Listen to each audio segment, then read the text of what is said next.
Isa sa mga paborito naming gawin ang maghanap ng mali sa animasyon ng Peppa Pig. Sa video ngayon, susuriin natin ang ilang eksena sa Peppa Pig kung saan may mga nagbabago, nawawala, o walang saysay. Sa episode na Woodland Club, habang nagtatalumpati si Ginoong Wolf, may makikitang putol na puno sa gitna niya at ng mga bata.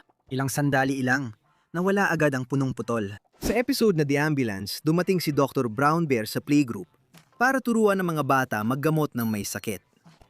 Tingnan mo si Freddy Fox dito. Naupo siya sa tabi ng gulong ng ambulansya. Pero tuwing naka-zoom kay Dr. Bear, nawawala si Freddy at ibang bata. Pansinin din ang bula sa likod ni Dr. Bear dahil kapag naka-zoom na sa kanya, bigla itong nawawala. Sa episode, gumunom si Dr. Bear pababa ng burol at bumangga sa puno ng mansanas. At 8 mansanas ang nahulog. Pero ang pagkakamali, kapag nakita natin ang eksena mula sa malayo, 5 lang ang mansanas na makikita. Pero nang dumating ang ambulansya sa eksena, makikita ulit natin na 8 ang mansanas. Ngayon, punta tayo sa episode na Ang Biyahe ng Tren, kung saan magkasamang nakaupo sina Rebecca, Pedro at Danny, habang si Candy Cat ay nasa likod nila. Pagdating ni Ginong Rabbit para sa tiket, agad nagpalit ng upuan sina Danny at Candy. Dito, lahat ng bata ay may check ng signal box sa papel nila.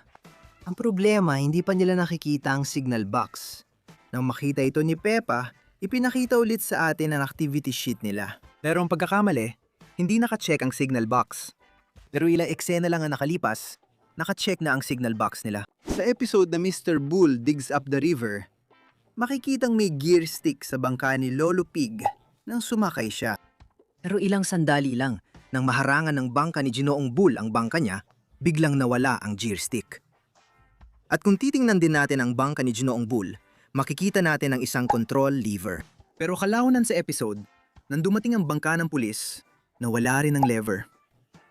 Ang episode na Prinsesa Peppa ay puno ng mga pagkakamali. Sa umpisa, makikita ang buwan sa kaliwa ng bahay sa kwarto ni Peppa.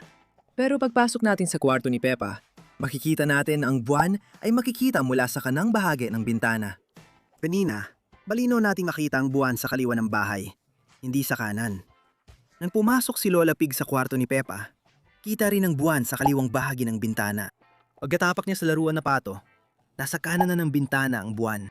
At hindi lang yon, tingnan mo ang hagdang nakasandal sa kama ni Peppa. Pagkaupo ni Lola Pig para magkwento, biglang nawala ang hagdan.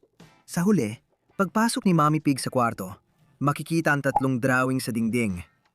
Pagkalipas ng ilang sandali, isa na lang ang natira. Sa episode na Party Bus, inimbitahan si Peppa sa birthday ni Candy Cat na gaganapin sa double-decker party bus. Makikita natin na iisa lang ang hanay ng upuan sa bus. Nang makaupo na lahat, umandar ng bus. Lahat ng bata ay nasa parehong hanay ng upuan. Kapag tiningnan natin ang bus sa labas, makikita nating nagiba na ang ayos ng mga upuan at ang mga bata ay hiwa-hiwalay na nakaupo tulad ng sa normal na bus. Sa episode na London, dinala ni Madam Gazelle ang klase para sa isang araw na tour sa lungsod kasama ang reyna ng Inglaterra. Habang hinihintay ang barko sa tulay, mapapansin ang ilang tagubilin na nakasulat sa loob ng bus. Paglampas ng barko sa tulay at bagong tanaw sa bus, mapapansin nating wala na ang chart ng tagubilin na nakita kanina. At hindi lang yon. Sa buong episode, ang kampana sa loob ng bus ay paulit-ulit na lumilitaw at nawawala. Sa episode na Pagpipinta, sina Peppa at George ay nagpipinta ng mga larawan. Sa simula, habang sila ay naghahanda, may 3 kulay: asul, pula, at dilaw. Isinawsaw ni Peppa ang brush sa dilaw na pintura, kaya naging dilaw ang kanyang brush. Pero nung lumipat ang eksena kay Peppa mula kay George, nawala ang kulay sa brush niya kahit walang laman ng canvas. Ilang sandali lang pagbalik kay Peppa, dilaw ulit ang brush niya. Sa episode na ito, dumating sa bayan si Ginoong Patatas. Sabi kang buong bayan na makilala si Ginoong Patatas. Pagdating ng pamilya ng baboy sa sports center, tingnan kung saan nila ipinarada ang sasakyan. Pero ang pagkakamali ay, nang dumating na si Ginoong Patatas, mapapansin natin na idiniretso niya ang kanyang sasakyan sa mismong lugar kung saan ipinarada ng pamilya baboy ang kanilang kotse. Kaya, kusabang lumipat ng pwesto ang kotse ni Daddy Pig. Ngayon, mas nakakatawa ang susunod na pagkakamali. Sa Santa's Grotto episode, Pasko, At pumunta ang mga bata sa grotto ni Santa para sabihin ang gusto nila. Nang pumunta sina Peppa at pamilya sa Christmas fair, nakita rin sina Zoe Zebra at nanay niya doon. Ang mali ay nasa Ferris wheel din sina Zoe at nanay niya. Maaaring isipin mong magkaibang karakter lang sila na iisang species, pero imposible dahil pareho talaga ang damit nila.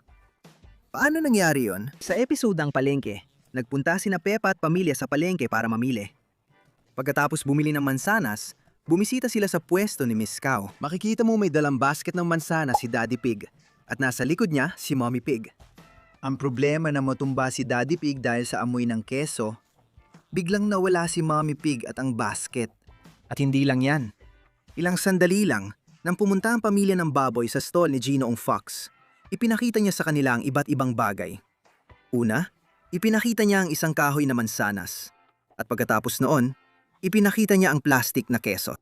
Mapapansin mong nandoon pa rin ang mansanas na kahoy. Pero nang lumayo ang eksena, biglang nawala ito. Hindi nagugulat kasi lagi may kakaibang nangyayari kay Ginoong Fox. Sa episode na gym class, dinala ni Madam Gazelle ang mga bata sa gym ni Lolo Rabbit. Doon, ipinaliwanag ni Lolo Rabbit ang klase. Ngayon, tumutok tayo sa pwesto ni na Candy Cat at Emily Elephant. Nakikita na si Candy Cat ay nasa malayo at si Emily ay nasa malapit. Pero ang pagkakamali, sa sumunod na eksena, agad silang nagpalit ng pwesto sa isang kisap mata. At hindi lang yan. Habang nagkukwento si Lolo Rabbit, dumipat ang eksena kay Danny Dog na may Zoe Zebra sa likod niya. Pero ang problema, nung nag-zoom out ang eksena, tingnan mo kung saan na nakatayo si Zoe Zebra. Nasa likod na siya ngayon ni Susie Sheep. Ngayon, tingnan natin ang isa pang kaso ng pagkawala. Sa episode ng library, pumunta si Peppa at pamilya niya sa library para kumuha ng bagong libro. Pagdala ni Miss Rabbit kina Peppa at George sa children's section, makikita ang mesa at 4 na upuan. Ang problema, matapos basahan ni Mommy Pig ng kwento sina Peppa at mga kaibigan, nag-zoom out ang eksena at biglang nawala ang mesa at mga upuan. At maari iniisip mo na baka inilipat nila ang mga yon. Hindi ito posible kasi ilang segundo lang, bumalik na agad ang mesa at upuan. Sa The Playground episode, pumunta sina Peppa at George sa playground kasama ang mga kaibigan nila. Sa isang eksena, umakyat si Daddy Pig sa slide, pero naipit siya habang dumudulas pababa. Kawawa siya. Pero hindi yun ang mali. Para matulungan si Daddy Pig, umakyat sina Peppa at mga kaibigan sa slide. Ngayon, tingnan mo mabuti ang pagkakasunod dito. Una si Peppa, tapos si Susie, Danny Dog, Candy Cat, Rebecca at Pedro ayos pa naman. Matapos nilang mapalaya si Daddy Pig mula sa slide, isa-isa silang bumaba dito. Ang naging pagkakamali, pagtingin natin ulit sa slide, wala na si Rebecca Rabbit. Hindi lang yon. Sa eksena kay Daddy Pig, mapapansin na tumalon si Rebecca Rabbit mula sa slide.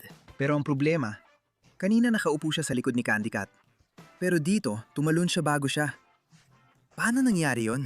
Sa episode na Bangkang Layag, sumama sina Peppa at George kay Lolo Pig maglayag. Sumakay sila sa bangka, pero napansin nilang walang tubig para makalayag. Maya-maya, tumaas ang tubig at masayang naglayag ang 3 baboy. Ngunit kalaunan ay bumaba ito, kaya na-stranded sila sa dagat. Ngayon, tingnan mong mabuti. Habang tinatawagan ni Lolo Pig si Lola Pig, mapapansin na walang hatch sa deck kapag nilapitan ang tingin. Ilang segundo lang matapos mag-zoom in, lumitaw bigla ang hatch sa harap ni Lolo Pig. Isa ito sa mga pinaka-nakakatawang animation mistake na nakita namin sa Peppa Pig.